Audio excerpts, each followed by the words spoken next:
So we are starting to cook a new soup, a very unusual soup, and what we have is virgin oil, virgin olive oil over here in the pot, and sliced onion and some garlic.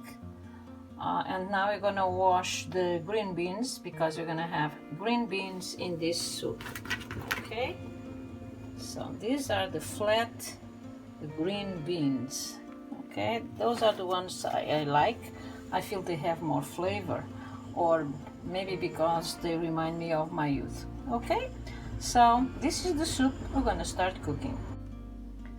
The green beans have these points, and some cooks don't cut them, but I cut them all because that's the way my mother taught me, and I think it's the best way to cut the little bits in both sides, this side and this side. So that's what I'm gonna do. After I wash them, I cut the points in each side.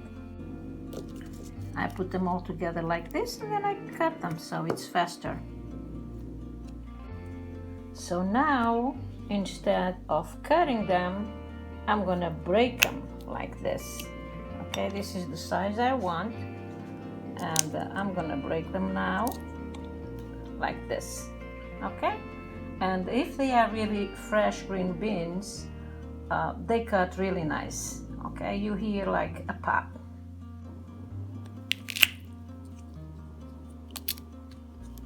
This is the pop you hear.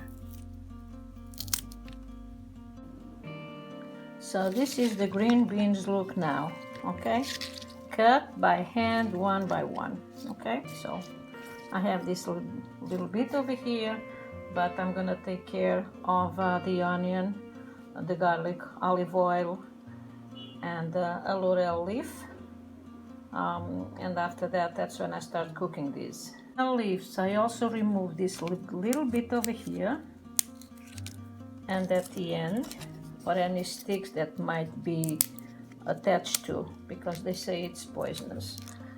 If it is or not, I'm not sure, but at least I'm careful. Okay, so I remove these little points. Okay, so now the onion is already half cooked, so you don't let it burn. You can really put more olive oil if you want, because virgin oil in this soup makes it really, really nice and mild. Okay, and after that I'm going to put the tomato first, let it cook a little bit, and then I'll put the green beans. Okay, this soup also takes bread, pieces of bread. Okay, I'll show you later. I already cut bread. You can have some leftovers at home that are good for nothing else but breadcrumbs or this type of soup. Okay, so you mix it in, and you cut them this fine, more or less. Okay, and now I'm gonna make the mix for the part at the end of the soup, which is the vinegar. Okay, you put vinegar, and you're gonna mix with this very fine corn flour. Okay, very, very extremely fine corn flour. Okay,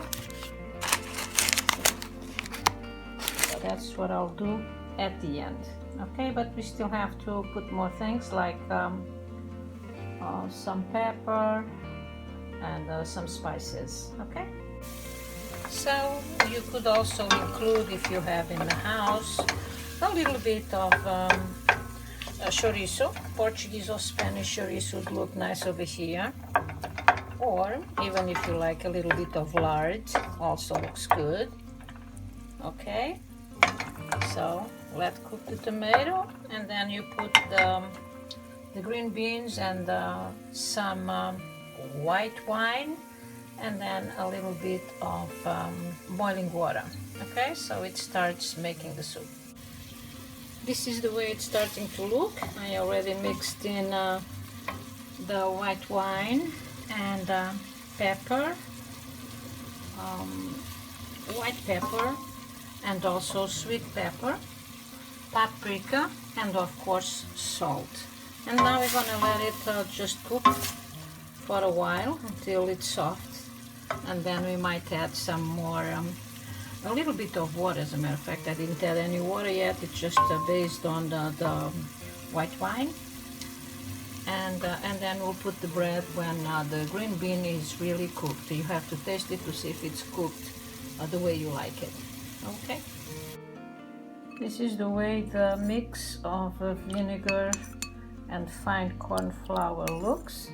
Okay, and that's what we're gonna add to the soup in order for the flour to cook. And then we'll put the bread, taste it, and we're gonna boil some eggs in there. This is the way it's starting to look. Okay, cooking really nicely. And I also included oreganos, and of course the salt. I don't know if I have mentioned before.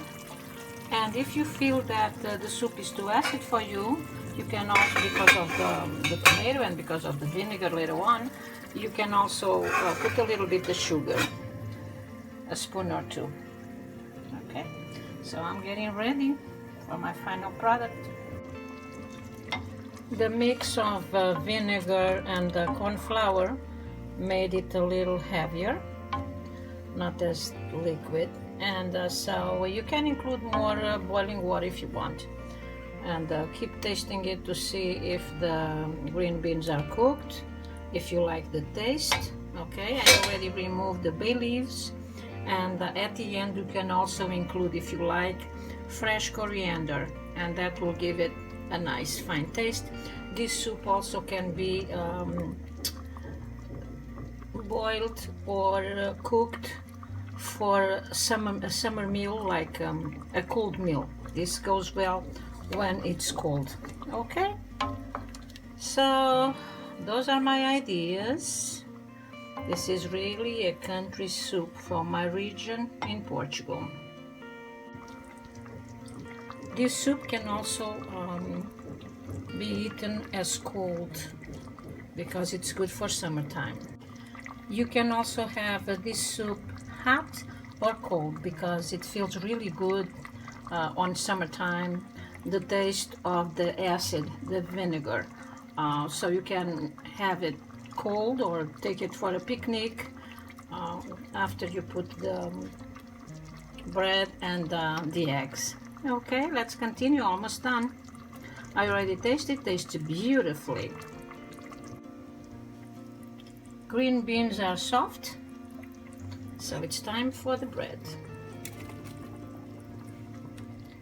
It's completely just to absorb the liquid. Let it stay a little bit. So the bread goes in to absorb the liquid a little bit. Sometimes people do it differently. They have like a large bowl, and then they put all the soup on the bread already inside the bowl. But because I want to put the eggs, I want to do it this way. Okay, let it stay a little bit. Cook a little bit. These are the eggs. I already have them in these little dishes, and then I'll put just on top and let them cook. That's all. Looks pretty. Now I'm gonna try to find a little nest for the eggs over here.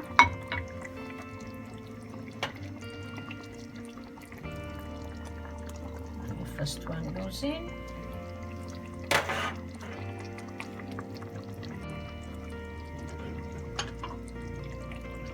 And now the second one is in.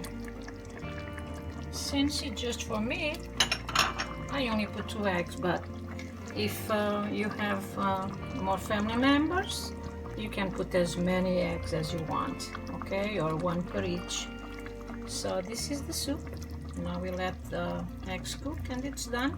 And like I say, at the end you can also cut finely some fresh coriander and put on top. Some people don't like it, but it's up to you if you like it or not. And in the meantime, you taste for acidity or lack of salt, and you adjust.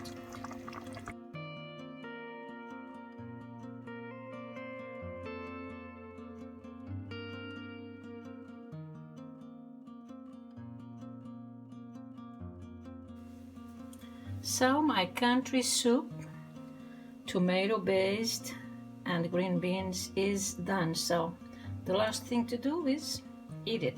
Okay, thank you for watching.